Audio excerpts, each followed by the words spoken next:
Jadi kalau boleh kira-kira Ustaz, berapa persen harta yang boleh kita pakai itu Ustaz? Yang kita konsumsi, kita buat beli pakaian, beli semuanya Ustaz. Jadi kalau Mas Ipu ini dia langsung persen-persen aja. Luar biasa. Ini Berapa persen harta itu boleh kita nikmati? Nabi SAW menjenguk seorang sahabat yang sedang sakit. Kebetulan anak perempuannya cuma satu, dan mantunya suami si perempuan itu orang berada.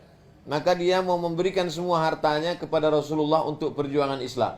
Kata dia, ya Rasulullah, ambillah semua hartaku ini untuk Islam. Nabi tidak mau terima. Itu dalil kita tidak boleh sedekah semua harta kita. Ya, jangan karena mendengar tausiah Ustaz Somad tadi, setelah ini lalu kemudian semua mau menyerahkan hartanya untuk musyawarah. Jangan. Ambillah semuanya Rasulullah. Tidak. Kalau engkau tidak mau terima asyatru, ambillah setengahnya, 50%. Rasul pun tidak mau terima. Kalau engkau tidak juga mau terima as-sulusu, kalau begitu sepertiga ya Rasulullah. Lalu kata Rasul, as-sulusu kasir. Sepertiga itu pun sebenarnya banyak, tapi boleh. Itulah maka batasan wasiat hanya sah sepertiga. Jadi kalau ada orang terbaring di ruang ICU mau meninggal dunia, dia tuliskan wasiat. Aku wasiatkan semua hartaku untuk musyawarah. Setelah itu dia pun meninggal dunia. Maka hartanya semua misalnya 10 miliar. Maka yang jatuh ke musyawarah hanya 3 miliar 333 juta. Yang 6 miliar 666 juta tetap dibagikan kepada ahli waris. Nah, ini tentang harta. Jadi ada yang zakat sudah ada jelas 2,5%. Kalau emas 2,5%. Kalau tabungan 2,5%. Kenapa tabungan sama dengan emas? Karena zaman dulu mata uang adalah emas dan yang ditabung itu adalah emas. Itulah maka rupiah, dolar, euro yang kita simpan zakatnya setelah 1 haul setahun 2,5%. Bukan 25%, 2,5%. Kalau 1 juta 25 ribu, kalau 10 juta 250 ribu, kalau 1 miliar 2,5 juta. Mudah-mudahan kalau 100 juta 2,5 juta, kalau 1 miliar 25 juta. Maka inilah semua yang kita berikan untuk agama Allah Subhanahu wa taala. Lalu kemudian ada pun hibah, aibah boleh.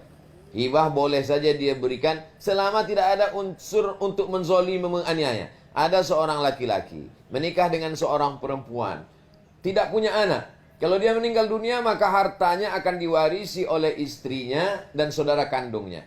Karena dia dalam keadaan sakit, lalu dia berpikir istriku tidak peduli, saudara kandungku tidak peduli, maka dia katakan semua hartaku. Maka sesungguhnya itu tidak boleh, zalim, aniaya. Karena ada hak orang lain dalam dirinya. Adapun istrinya, saudaranya tidak memperdulikan dia, itu urusan orang lain.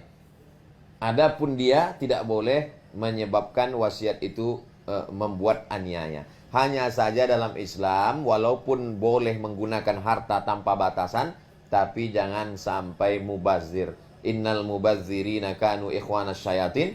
Orang yang mubazir adalah saudara setan. Silakan punya mobil, silakan punya rumah, silakan punya sepatu, silakan punya baju, silakan punya cincin, silakan punya perhiasan, tapi hanya sebatas kewajaran. Adapun di atas berlebih. Ustaz Somad punya cincin, jangan-jangan itu Intan Permata, ini mereknya Casio, kasih orang. Casio. Kasih orang. Kenapa Ustaz tidak beli cincin mahal? Saya suka batu cincin. Tapi begitu saya lihat di mall harganya 50 juta, pas mau saya beli, ini kalau saya beli sementara bisa untuk 50 juta itu insya Allah 50 anak yatim bisa untuk makan, beras anak yatim. Jadi kita berpikirnya ke sana. Jadi musyawarah, bedanya sebelum masuk musyawarah, setelah dengan masuk musyawarah. Sebelum masuk musyawarah dia bebas saja. Tapi setelah masuk musyawarah dia berpikir, kira-kira ini berapa anak yatim, berapa fakir miskin. Berpikirnya ke sana. Wallahu a'lam bishawab.